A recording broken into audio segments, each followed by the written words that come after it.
I had a breakdown in the 80s, and I think I discovered after that I'd probably had depression on and off most of my adult life.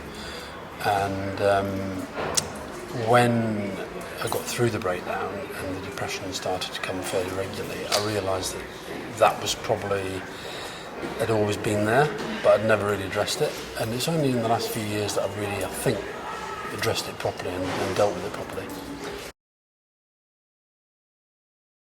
I think it's fair to say that, like a lot of journalists, particularly at that time, I was self-medicating through alcohol. I think journalism is I think it's changed a lot, but certainly back then, it wasn't just that the drinking culture was accepted; it was encouraged, and you were considered, frankly, a bit odd if you didn't get tanked up fairly regularly. And I think I was lucky in that when I had my breakdown, I came out of hospital and I'd stopped drinking. Almost to a man and to a woman, the people in the newsroom at the Mirror were very, very supportive.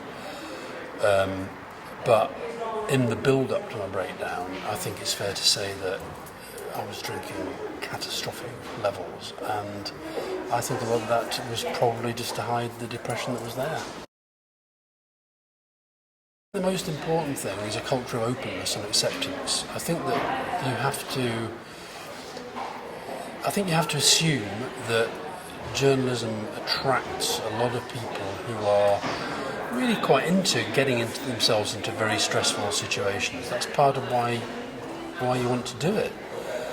Deadlines, travel, going into new and difficult and sometimes dangerous places.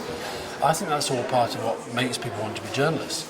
And that then can create all sorts of stresses and strains on people. And I just want us to get to a place where we feel we can be as open about our mental health as we are about our physical health. You know, you wouldn't think anything of phoning your boss and saying, I've got flu.